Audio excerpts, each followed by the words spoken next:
Welcome to our lecture series on quantum mechanics and quantum computing.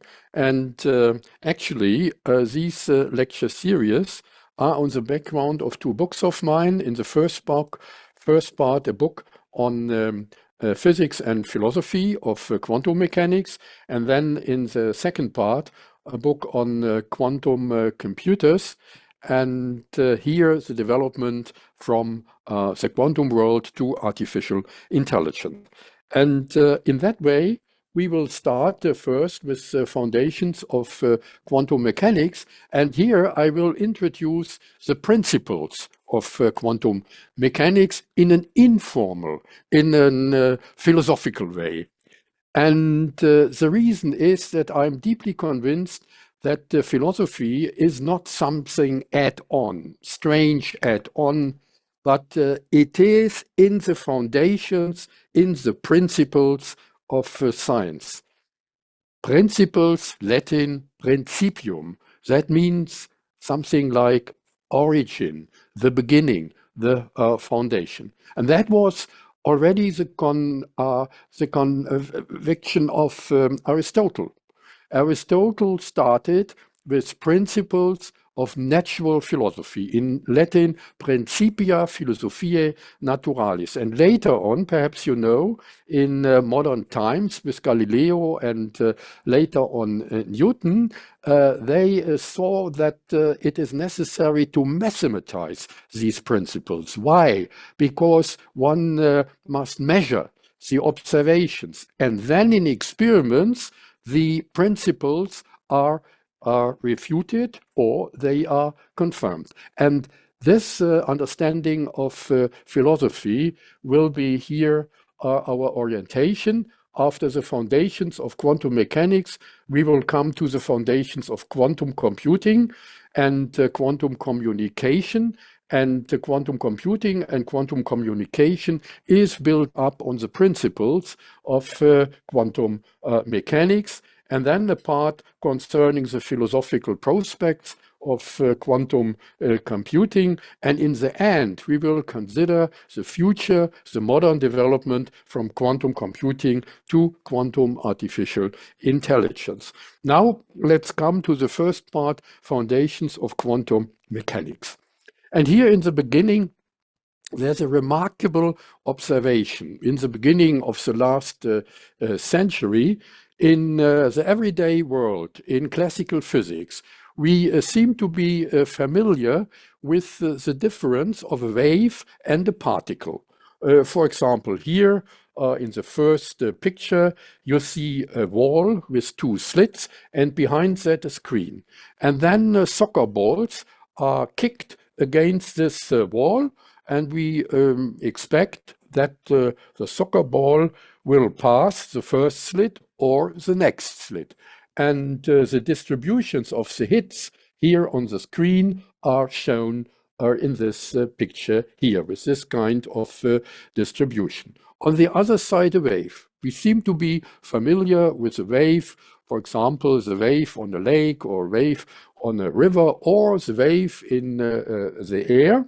And if you send a wave in this classical understanding to this screen again with these two slits, then you can observe this constant invariance pattern behind the double slit.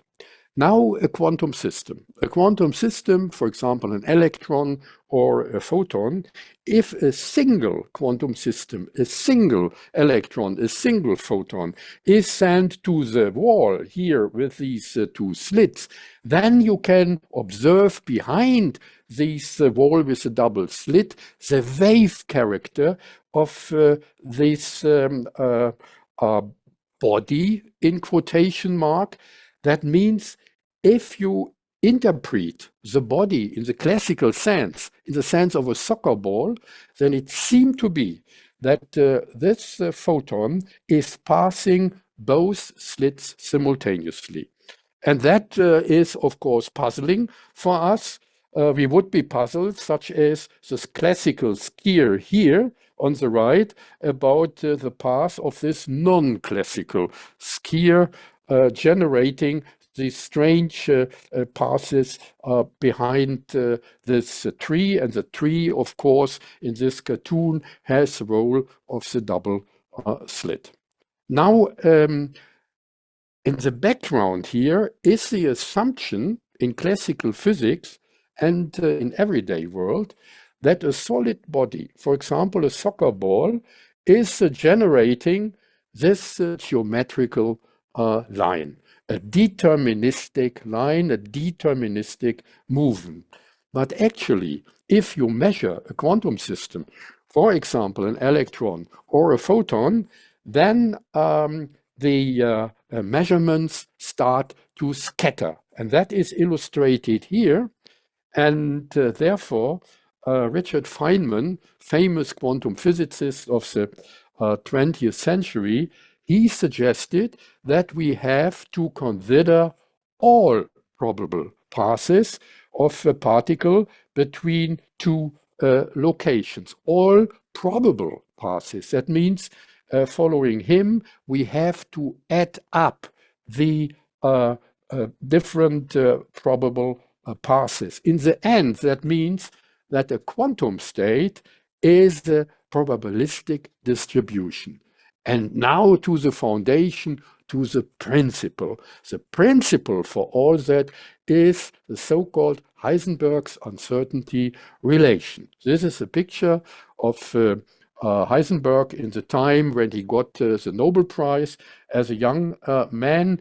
By the way, he is a Munich physicist, was born in Munich and died in Munich. And in the second part of his life, he also was working here in Munich. Now, the point is what this uncertainty relation explains us. In the classical world, we assume that the state of a system, the state here of a body, is determined by two measurements, namely the position of the particle and the momentum of the particle. These are the two components of a mechanical state here of this ball. And then it is assumed that both values can be measured with increasing accuracy. And that in the end leads us to the picture of a geometrical point. And movement means that can be repeated at every point. That means in this sense, the point is generating a path, a geometrical line. And what the Heisenberg uncertainty relation says is exactly that is not possible. Because if you try to measure, for example, location with increasing accuracy, then the measurement values of the momentum start to scatter, and vice versa. And this interrelationship of measurement of these two components, here x for location and p for the momentum, depends on a natural constant, and that is Planck's constant. And Planck's constant is the size of the smallest packet of energy in the world. That means we are now in a complete different situation, such as in classical physics. In classical physics, in the tradition of Leibniz and the tradition of Newton, it is assumed that scaling is continuous. That means that there may be infinitesimal small quantities. And that is not the case in the quantum world, because here we have a finite, very, very tiny, but a finite size, and that is indicated by Planck's constant. Now, that was a first principle, and now we come to a next principle, and that concerns the so-called superposition. Again, in the everyday world and in classical physics, we assume that there is a clear distinction, for example, here in the computer, between two states, namely 0 or 1. the 2 bits here in a classical computer. Or in everyday world, in biology, for example, a body is dead or alive. Or in everyday world, a woman is pregnant or non-pregnant, not something between, a little bit pregnant, but that can be the case in the quantum world. And this situation was illustrated by Erwin Schrödinger, now an Austrian Nobel Prize winner in the generation of Heisenberg. And he illustrated this principle in 1935 with a famous thought experiments, Schrödinger's cat. And the idea is the following. Of course, it is a thought experiment for all people who like animals. A thought experiment. He assumed a box, a closed box, with a cat in it, and also a radium preparation. The radium preparation is a quantum system, and it can decay with some probability, and then the decay initiate a hammer mechanism, and the hammer mechanism can destroy a bottle with hydrocyanic acid. And then, of course, the cat would be killed. Now, in the interpretation of Schrödinger, the whole system, the whole box is considered to be a quantum system, not only the radium preparation.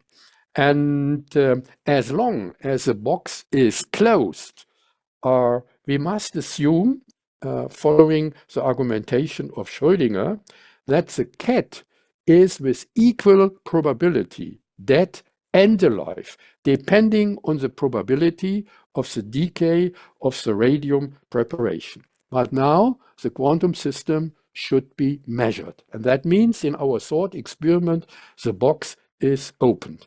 And then in the interpretation of Schrödinger, the probabilistic wave, he said, of the superposed 2 states, dead and alive, which is illustrated here, spontaneously collapse. And what we observe is the cat is alive or the cat is dead. Now, about this experiment we discussed here in the already mentioned book, how many lives has Schrödinger's cat, and with the remarkable contributions of leading physicists and philosophers in that time, for example, the young Anton Zeilinger, that was in the 80s, the time of my first professorship in Constance. Now, these interpretations were completely unacceptable for him, Einstein, because Einstein was a representative of the classical world, a classical physicist, and in the classical world, every development is completely deterministic, determined, represented mathematically by deterministic equations.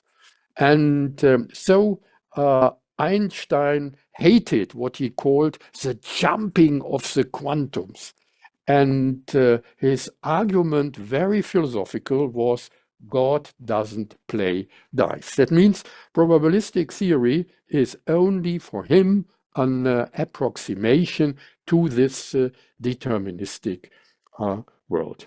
Now, all these people, all these physicists, which I mentioned until now, they are not only physicists in the narrow sense, they are also great philosophers. And that can perhaps be illustrated by a story in the beginning of the last century. Perhaps you know, in that time, the beginning of the 20th century, the Max Planck Society was founded with the Max Planck Institutes. In that time, it was called after the last emperor of Germany, Kaiser Wilhelm Gesellschaft. And Einstein and Max Planck were directors of institutes of the Kaiser Wilhelm Gesellschaft. And this Kaiser Wilhelm Gesellschaft, the later Max Planck Gesellschaft, was headed and organized and managed by Adolf von Harnack. Adolf von Harnack was perhaps until nowadays the best science manager Germany had in the past. And actually, he was a professor of theology.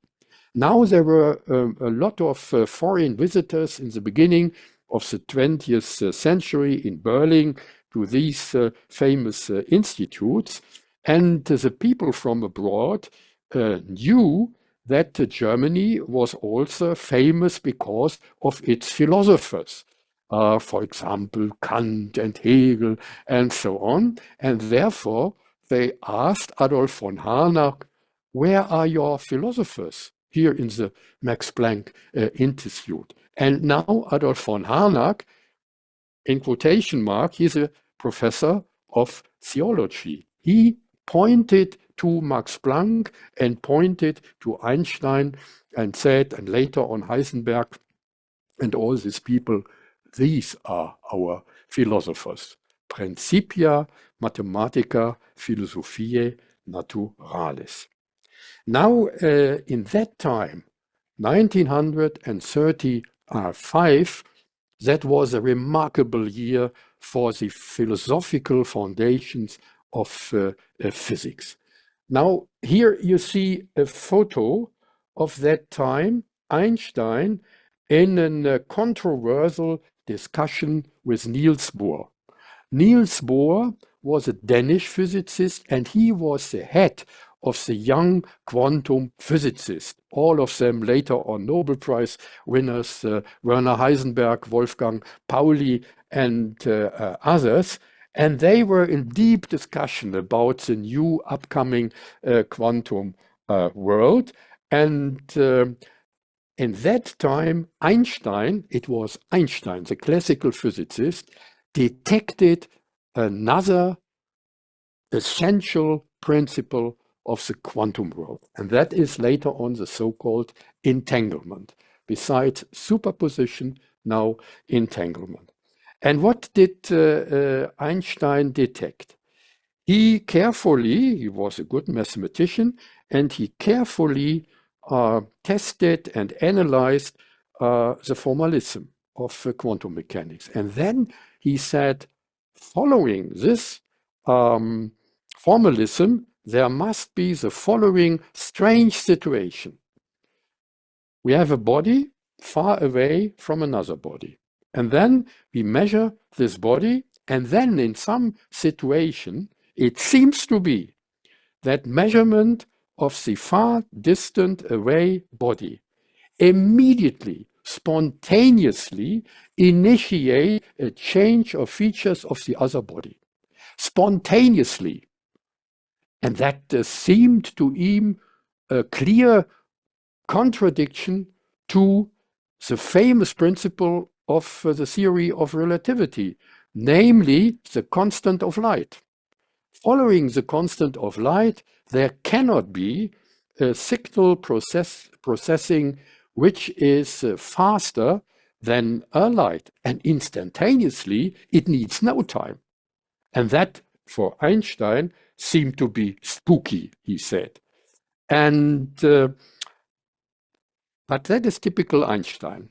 There was no debate and philosophical interpretation. No, he said, let's do an experiment, exactly following the line of research which I mentioned before. And therefore, in that year, he suggested at first a thought experiment again. That is called after him and his two co-workers, Einstein-Podolsky-Rosen, in abbreviation, EPR experiment. And the idea is, let us have a center, a source, with prepared particles, prepared in the sense of this strange entanglement. And then from this center, particles are sent in opposite direction. And then let us measure what is going on there. And then decide if this is a contradictional situation or not. Now for that, following the research strategy, which I mentioned before, we have to mathematize the philosophical principle of Einstein. Let me call the philosophical principle his interpretation of reality as local reality. Why local? Because he assumed there are bodies at different locations, separated from one another, and then these spontaneous reaction. Now, the other interpretation in the sense of the quantum world is these bodies are at different locations, but they are in a common state. And so it is no contradiction to the Einstein principle. That means it needs no emission of a message or signal over a distance, but both at different locations are in a common, we would say today, quantum state. Now, here is an illustration of the experiment which was suggested by Einstein, and later on in the 50s and the 60s of the last century, mathematized by a famous Irish physicist, that was John Bell. In that time, he was working in Switzerland in CERN. And now that is this kind of formalization of the ideas of Einstein. We assume, following him, a source, a center, and in the center there are the prepared entangled states of pairs, let us say, of photons. Practically, nowadays, these sources are so-called nonlinear crystals. And if you send a laser beam to such a nonlinear crystal, then exactly the photons are emitted in opposite direction. And now they are emitted in the direction of two filters with different settings. And the settings here are indicated by different angles. And let us call them A and B, or A prime and B prime. And if now a photon passes such a filter, then it gets the value 1. And if it is reflected, then the value -1. And now it is crucial to understand the transformation from the philosophical principle of local reality of Einstein to this mathematical arrangement. The crucial assumption of Einstein is that all these possible filter settings are completely independent from another. Independent, you remember the different locations. And then under this assumption, under the assumption of local reality in the sense of Einstein, then you can sum up, you can combine all possibilities settings. And that is done here, for example, in this term AB, A prime B, A prime B prime, A B prime, all kind of combinations in that term. And if you test this term by inserting the values, very primitive calculation, school calculation in the first years, by 1 and -1, then you can confirm that the term here is exactly between -2 and 2. So you have a precise prediction derived from a philosophical principle, the principle of local reality. That is the classical prediction.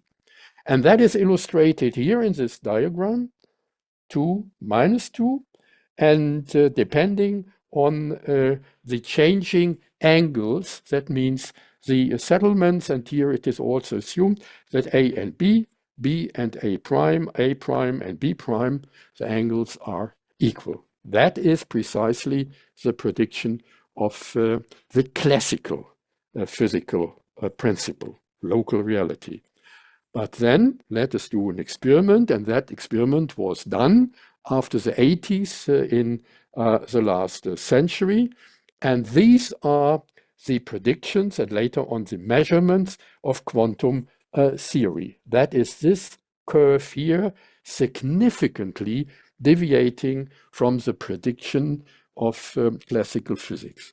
And in that sense, the philosophical principle of local reality of Einstein was refuted, and quantum physical measurement was confirmed. And that was done here in the beginning of the 80s by Alain Aspect, that was a French physicist. He recently also gets a Nobel Prize for this experiment with his French research group. And that is a picture of John Bell, the great John Bell, that was a theoretical physicist who mathematized the principle of Einstein, and he did the test. Now, that's very exciting and amazing.